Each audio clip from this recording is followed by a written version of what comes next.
Study IQ IAS, अब तैयारी हुई अफोर्डेबल।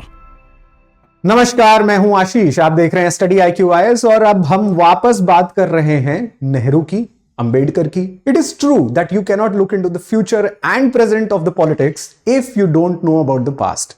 तो पास्ट को वापस पार्लियामेंट में याद किया गया by none other than our home minister Amit Shah ji ने अपने एक बयान में नेहरू और अंबेडकर की रिलेशनशिप पर लाइट और कुछ नए इंटरेस्टिंग फैक्ट्स बताए।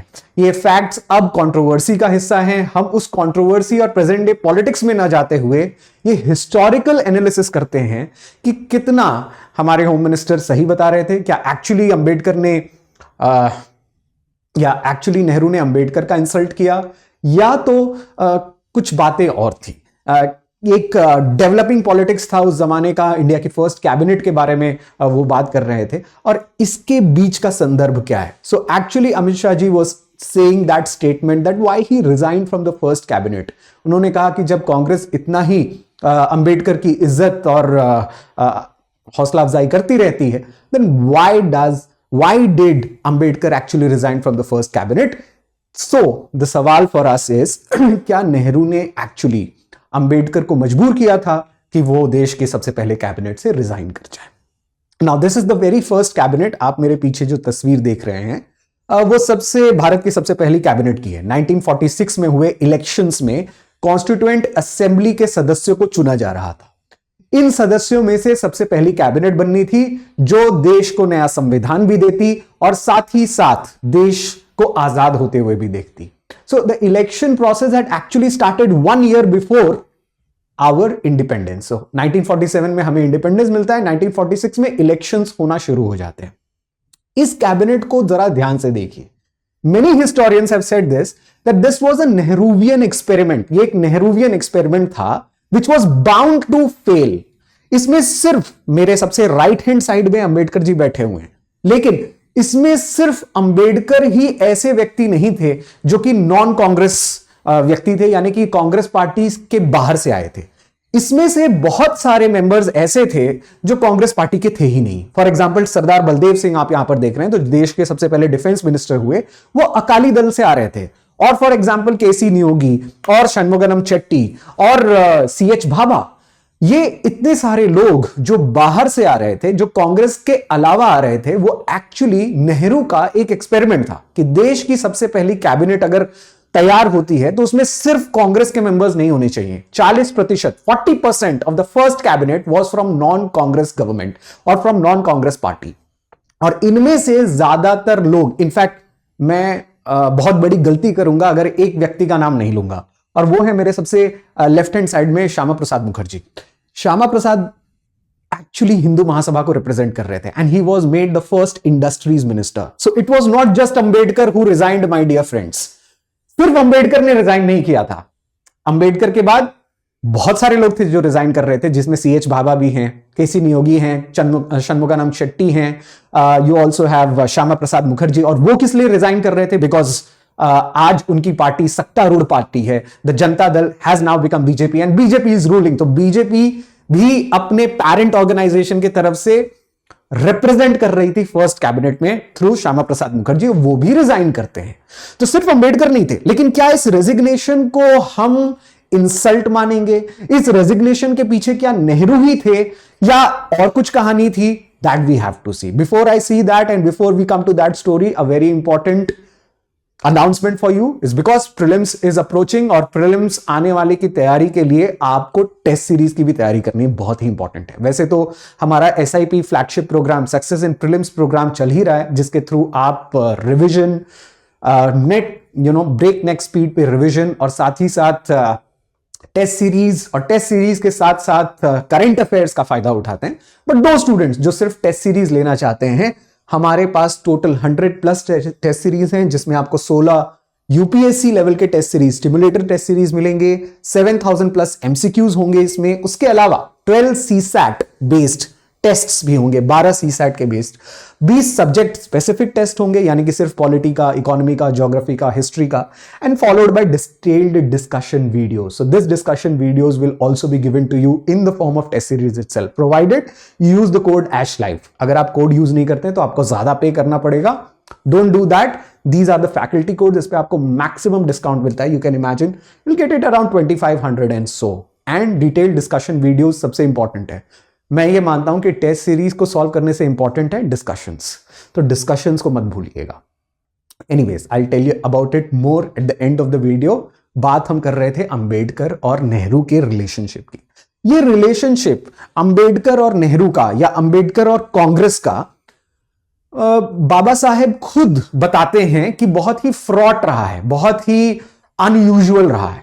अनयूजुअल इसलिए because from the time period of Indian independence struggle, from the time period of 1932 Poona pact itself, Ambedkar और कांग्रेस के बीच में रिलेशनशिप बहुत अच्छे नहीं थे, ताल्लुकात बहुत अच्छे नहीं थे. इनफैक्ट सबसे पहला उनका कॉन्फ्लिक्ट पड़ता है गांधी से जब वो पूना पैक्ट साइन कर रहे थे. पूना पैक्ट को अंबेडकर अपने लेटर्स और किताबों में एक प्रकार का ब्लैक एक्ट कह चुके हैं. And he has also said that this was a blackmail, कि आप अपने फास्ट के नाम पर, एक्चुअली गांधी जी ने पूना पैक्ट शेड्यूल्ड कास्ट को अलग कैटेगरी में रखना, जो कि ब्रिटिशर्स कह रहे थे कि शेड्यूल्ड कास्ट को अलग कैटेगरी में रखा जाएगा, उन्हें सेपरेट इलेक्टोरेट दिया जाएगा.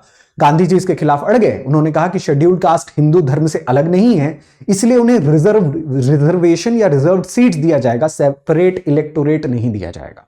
और उन्हें रिजर्वेशन और रिजर्व सीट्स भी दी जाती हैं. उस टाइम पीरियड से अंबेडकर के मन में कांग्रेस और कांग्रेस लीडर्स के खिलाफ एक प्रकार का कॉन्फ्लिक्ट पैदा होता है. लेटर ऑन अंबेडकर गांधी को भी बहुत फियर्सली क्रिटिसाइज करते हैं. वो बार बार बहुत सारे इंटरव्यूज में भी कह चुके थे और पेपर्स में भी वो कह चुके थे कि हम गांधी को इंडियन पॉलिटिकल हिस्ट्री या इंडियन फ्रीडम फाइटिंग हिस्ट्री का एक लौता जननायक नहीं मान सकते. गांधी भी थे, गांधी के अलावा और भी बहुत सारे लोग थे, और देश जो है गांधी के नॉन वायलेंस के कंसेप्ट को भूल चुका है, और हमें भी ज्यादातर इसे ध्यान में नहीं रखना चाहिए. लेकिन सबसे ज्यादा वो गांधी को इस बारे में क्रिटिसाइज कर रहे थे कि Gandhi, although he was fighting for untouchability, although Gandhi Harijan Sevak Sangh भी बना रहे थे और छुआछूत के खिलाफ भी काम कर रहे थे, लेकिन गांधी वर्णाश्रम में मानते थे, यानी कि वर्णों को 4 भाग में बांटना, जिसमें ब्राह्मण, क्षत्रिय, वैश्य और शूद्र की परंपरा रही है. गांधी इसके खिलाफ नहीं कहते थे. इसीलिए अंबेडकर कहते थे कि गांधी के कथनी और करनी में फर्क है, और इसीलिए मैं उन्हें सबका जननायक नहीं मानता हूं, मैं उन्हें कास्ट हिंदूज या अपर क्लास हिंदूज का जननायक अगर आप कहें तो मान लूंगा. Well, that was a political opponents that he had, और इसीलिए शायद फर्स्ट कैबिनेट में उन्हें इंक्लूड करने के लिए नेहरू भी रिलक्टेंट थे. वो नहीं चाहते थे कि इतने बिटर क्रिटिक को हम फर्स्ट कैबिनेट में शामिल करें. बहरहाल 1946 में जब इलेक्शंस होते हैं तो बहुत लोग इस बारे में नहीं जानते हैं, लेकिन उनके जन्मभूमि और उनके कर्मभूमि, यानी कि बाबा साहेब अंबेडकर की जन्मभूमि मध्य प्रदेश और उनके कर्मभूमि महाराष्ट्र, इन दोनों एरिया से वो इलेक्ट नहीं होते हैं. वो इलेक्ट होते हैं पश्चिम बंगाल से, वेस्ट बंगाल से, या उस समय के बंगाल से. And that was a very interesting electoral phenomena, because उनको झेलना था कांग्रेस का पॉलिटिकल वेंडेटा. कांग्रेस अपने पॉलिटिकल पॉपुलैरिटी में सबसे आगे थी, और वो जानते थे कि शायद मध्य प्रदेश और महाराष्ट्र, इन दोनों जगहों से वो नहीं जीत पाएंगे. इसीलिए उन्होंने वेस्ट बंगाल चुना, और वहां पर वो जीत के कॉन्स्टिट्यूएंट असेंबली में आते हैं. सवाल यह बैठता है कि उन्हें कॉन्स्टिट्यूएंट असेंबली में भर्ती किए जाने पर किसने इंसिस्टेंस दिया. यह जवाब जानकर बहुत लोग चौंक जाएंगे, और उसका आंसर है खुद गांधी. गांधी इंसिस्टेंस करते हैं, नेहरू को बार बार लेटर्स लिखते हैं और कहते हैं कि शेड्यूल्ड कास्ट को रिप्रेजेंट करने वाला एक व्यक्ति होना चाहिए. इनफैक्ट अगर आप फर्स्ट कैबिनेट की वापस तस्वीर देखें तो यहां पर बाबू जगजीवन राम भी मिलेंगे आपको, ठीक यहां पर, जो कांग्रेस में शेड्यूल्ड कास्ट को, डिप्रेस्ड क्लास को रिप्रेजेंट कर रहे थे. बिहार से आते थे शेड्यूल्ड कास्ट डिप्रेस्ड क्लासेस के लीडर बाबू जगजीवन राम, जो कि गांधी जी के चहेते भी हुआ करते थे. तो नेहरू ने कहा कि अंबेडकर का होना शेड्यूल्ड कास्ट को रिप्रेजेंट करने की अगर सवाल है तो जरूरी नहीं है. लेकिन अगर आप चाहते हैं कि एक लर्नेड व्यक्ति, एक परंपरागत जो लॉ पढ़ा हुआ है, जिसने इकोनॉमिक्स पढ़ा हुआ है और जो कॉन्स्टिट्यूशन के बारे में ज्यादातर बाकी के सारे कैबिनेट मेंबर्स से ज्यादा जानते हैं, अगर ऐसे व्यक्ति को शामिल करना है तो मैं डेफिनेटली बाबा साहेब अंबेडकर का नाम सबसे पहले लिखूंगा। और इसी तरीके से उन्हें लॉ की पोर्टफोलियो दी जाती है। इनफैक्ट अंबेडकर अपने रिटन लेटर्स में नेहरू को कहते हैं कि उनके लिए लॉ मिनिस्ट्री में कोई ज्यादा काम नहीं होगा। एंड नेहरू फिर बाद में पटेल को लेटर लिखते हैं और वो कहते हैं कि जी अंबेडकर साहब कंप्लेन कर रहे हैं कि उनको लॉ में ज्यादा काम नहीं मिलेगा, लॉ मिनिस्ट्री वो लेना नहीं चाहते। जिस पे पटेल कहते हैं कि आप इसका चिंता मत करिए, you just talk to Ambedkar Sahab, let him come to the cabinet, उनको काम से भरने की जिम्मेदारी हमारी होगी। And that he did, that Sardar Patel and Nehru made sure कि कॉन्स्टिट्यूशन ड्राफ्टिंग में उनका सबसे महत्वपूर्ण रोल होगा, और वो था भी और वो हमने देखा। लेकिन मेन सवाल इस पर आ बैठता है कि क्यों अंबेडकर साहब रिजाइन कर रहे थे, why was he resigning. Actually Amit Shah ji ने जब अपने रिप्लाई में राज्यसभा में ये कहा कि उन्होंने रिजाइन कर दिया, इसके पीछे के कारण पर वो नहीं गए। कारण बड़ा सिंपल है, कारण है हिंदू कोड बिल। जी हां, इस शब्द के बारे में बहुत सारे स्टूडेंट्स जानते होंगे, बहुत सारे लोग जानते होंगे, लेकिन जो लोग नहीं जानते उनके लिए कुछ संदर्भ, कुछ कॉन्टेक्स्ट। हिंदू कोड बिल 1938 से कांग्रेस का सपना रहा था। इनफैक्ट कांग्रेस के सर्कल्स में हिंदू कोड बिल के बारे में बार बार चर्चा होती थी। इसे ड्राफ्ट करने के लिए नेहरू ने अंबेडकर को चुना और अंबेडकर जी को बताया गया कि एक हिंदू कोड बिल बनाया जाए जिसमें हिंदू रिलीजियस लॉज को रिप्लेस करना है सेक्युलर और सिविल लॉज से, यानी कि हिंदूज के मैरिज के बारे में, उनके सक्सेशन यानी कि उनकी प्रॉपर्टी कैसे सक्सेशन होगी उसके बारे में, उनके इनहेरिटेंस लॉज के बारे में, उनके डिवोर्स और उनके परिवार चलाने के बारे में जो लॉज हैं उनको अब एक करना है, सेक्युलर पद्धति से लागू करना है। यानी कि विमेन को प्रॉपर्टी राइट्स मिलनी चाहिए कि नहीं मिलनी चाहिए, हिंदू विमेन्स को, क्या हिंदू समाज में पॉलीगैमी रहेगी कि नहीं रहेगी, यानी कि आप एक से ज्यादा शादी कर सकते हैं कि नहीं कर सकते हैं, डिवोर्स कैसे लागू होगा। For example Hindu religious laws divorce की परंपरा में मान्यता नहीं रखते थे, तलाक की परंपरा में मान्यता नहीं रखते थे। या इनहेरिटेंस लॉज, यानी कि हिंदू परिवार में कर्ता कौन बनेगा। अगर आप मनुस्मृति के लॉज को लेते हैं तो उसमें एल्डेस्ट मेल चाइल्ड, जो सबसे ऊपर के या सबसे वरिष्ठ मेल चाइल्ड होते हैं, उनको कर्ता माना जाता है। इस प्रकार के हिंदू रिलीजियस लॉज को रिप्लेस करके एक सेक्युलर लॉज, जिससे सारी हिंदू धर्म और परिवारों की inheritance, succession, divorce, marriage, polygamy, polyandry, ये सब कुछ लागू हो चले। जैसे ही ये बिल पेश होता है पार्लियामेंट में, अंबेडकर इसे ड्राफ्ट करते हैं और पार्लियामेंट में पेश करते हैं, ये एक पॉलिटिकल मुद्दा बन जाता है। और इसमें सबसे ज्यादा बढ़ चढ़कर इस बिल का विरोध करने के लिए खुद कांग्रेस के लोग भी आते हैं। जी हां, पटेल को इस बिल से प्रॉब्लम थी, राजेंद्र प्रसाद जी को इस बिल से प्रॉब्लम था, यहां तक कि सरोजनी नायडू जी ने धमकी दे दी थी कि अगर यह बिल पारित होता है तो वो अनशन पर चली जाएंगी। And the most important proponents, जो सबसे बड़े ग्रुप्स थे जो इस बिल की खिलाफत कर रहे थे, वो थे उस जमाने में, उस टाइम पीरियड में आरएसएस और राम राज्य परिषद। ये दो along with Hindu Mahasabha. So RSS of course was not a political party then, it's not a political party even now, but Hindu Mahasabha और राम राज्य परिषद, ये दोनों ही पॉलिटिकल पार्टीज थी जिनके एमपीज चुन के गए हुए थे, और उन्होंने इसे एक पब्लिक एजुटेशन का मुद्दा बना दिया। इसे धर्म युद्ध भी कहा जाने लगा कि अगर यह बिल, ऐसा बिल, हिंदू कोड बिल जो कि अंबेडकर ने बनाया है, अगर वो पास हो जाता है तो हिंदुओं की परंपरा, धर्म और हिंदुओं की समाज व्यवस्था, परिवार व्यवस्था खतरे में आ सकती है। ऐसे में this became a huge political issue. क्या कांग्रेस के पास यानी कि नेहरू सरकार के पास नंबर्स थे कि वो उस बिल को पास करवा सकते हैं? डेफिनेटली नंबर्स थे, but he did not wanted to go ahead. In fact Nehru ने बाद में अंबेडकर को लेटर लिखा और कहा कि हम बिल के सारे प्रावधानों को ड्रॉप कर रहे हैं except for divorce and marriage, कि सिर्फ परिवार में डिवोर्स और मैरिज के लॉज को हम लाएंगे पार्लियामेंट में रखेंगे। अंबेडकर इसके लिए बहुत नाराज होते हैं, लेकिन फिर भी वो मान जाते हैं। और इसके बाद जब पार्लियामेंट में डिवोर्स और मैरिज के ऊपर बात चलने लगी, फिर बाद में कांग्रेस ने उसे भी ड्रॉप कर दिया। लास्टली हिंदू सक्सेशन एक्ट अलग से पास होता है, हिंदू इनहेरिटेंस प्रॉपर्टी एक्ट अलग से पास होता है, हिंदू अडॉप्शन एक्ट अलग से पास होता है। 4 एक्ट अलग से पास होते हैं जो हिंदू कोड बिल का पास थे, और वो बहुत ही वाटर्ड डाउन वर्जन थे, बहुत ही सीधे और बहुत ही सरल वर्जन्स जो कि हिंदू कोड बिल से बिल्कुल मैच नहीं करते थे, which was a part of Ambedkar's plan.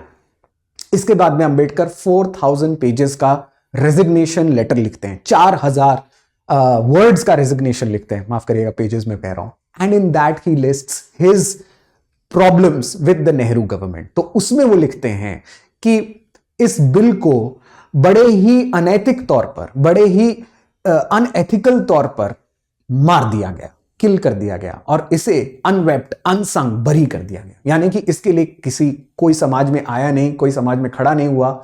एक प्रकार से ये अंबेडकर की चाह थी, the last political will that he had, कि हिंदू समाज में कुछ ना कुछ बदलाव हो, कास्टिज्म खत्म हो जाए। एक्चुअली वो जाति प्रथा को खत्म करना चाहते थे, और इसीलिए हिंदू कोड बिल उस जाति प्रथा को खत्म करने का शायद उनका एक टूल रहा होगा, जो कि कभी सिद्ध नहीं हुआ। Later on, it was passed in many different versions. But actually, real insult क्या था? Real insult अंबेडकर जी का आया बाद में, जब वो इलेक्शन हार जाते हैं, देश का सबसे पहला डेमोक्रेटिक इलेक्शन। जी हां, 1951 के अक्टूबर में देश की सबसे पहली इलेक्शंस अनाउंस होती है। यानी कि हम अपना संविधान बनाने के बाद पहली बार वोट देकर सरकार चुनने वाले थे। अब ऐसे में कांग्रेस पार्टी भी खड़ी हो रही थी, यूनियनिस्ट पार्टी भी खड़ी हो रही थी, जस्टिस पार्टी भी खड़ी हो रही थी, सीपीआईएम, सीपीआई, राम राज्य परिषद, हिंदू महासभा, बहुत सारे पार्टीज जो हैं वो खड़े हो रहे थे। अंबेडकर साहब खड़े हो रहे थे क्या? जी बिल्कुल, वो नॉर्थ बॉम्बे असेंबली कॉन्स्टिट्यूएंसी से खड़े हो रहे थे। उस टाइम पीरियड पे बॉम्बे कहा जाता था, मुंबई नहीं कहा जाता था, तो बॉम्बे नॉर्थ कॉन्स्टिट्यूएंसी से 1951 में वो खड़े हुए, और उनके खिलाफ कांग्रेस ने खड़ा किया उन्हीं के एक्स असिस्टेंट को, उन्हीं के नीचे काम करने वाले एक व्यक्ति थे, नारायण कजरोलकर, नारायण शोड़बा कजरोलकर। और नारायण कजरोलकर उन्हें 15,000 वोटों से बॉम्बे नॉर्थ कॉन्स्टिट्यूएंसी से हरा देते हैं। पूछिए कैसे? ये अनथिंकेबल था। एक्चुअली इसके बारे में कोई बात नहीं करता, जबकि ये रियल इंसल्ट था जो आज अंबेडकर के नाम से शायद उनके नाम पर किसी भी प्रकार की क्रिटिसिज्म को झेलने के तैयार नहीं रहते हैं। उनसे पूछा जाना चाहिए कि अंबेडकर का एक्चुअली इंसल्ट कैसे हुआ।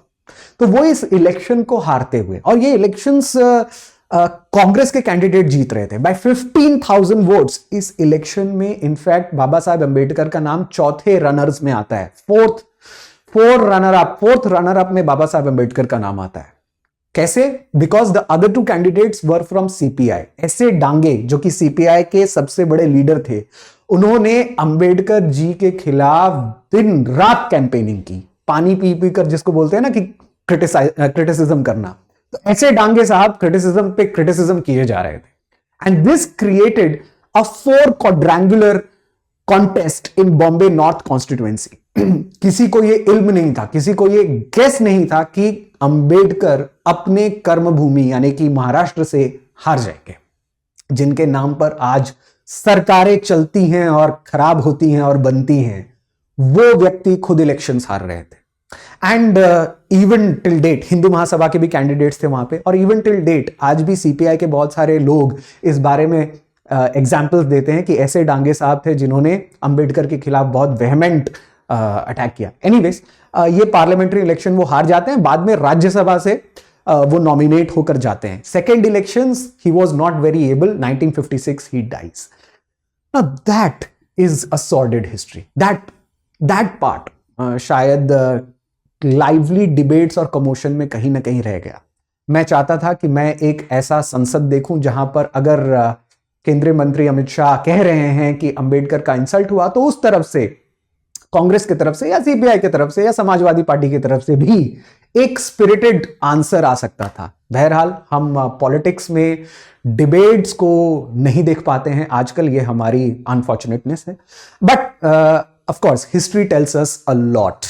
तो अगर आप इतिहास के पन्नों को देखेंगे तो पिक्चर्स थोड़ी ना थोड़ी क्लियर होती जाएंगी। I hope you enjoyed this session. Last में जाते जाते फॉर दो स्टूडेंट्स जो हमारे टेस्ट सीरीज और SIP प्रोग्राम की याद रख रहे हैं, again for you one more programme which is the mentorship programme, particularly for those जो सिर्फ मेंटरशिप के लिए एक आइडियल कैंडिडेट को ढूंढते हैं। हमारे पास ex school secretary to government of India retired Shri Anil Swaroop ji हैं, जो आपको डेडिकेटेड मेंटरशिप दे रहे हैं, again at the price of 7,500 only, provided you use the code ASHLIFE।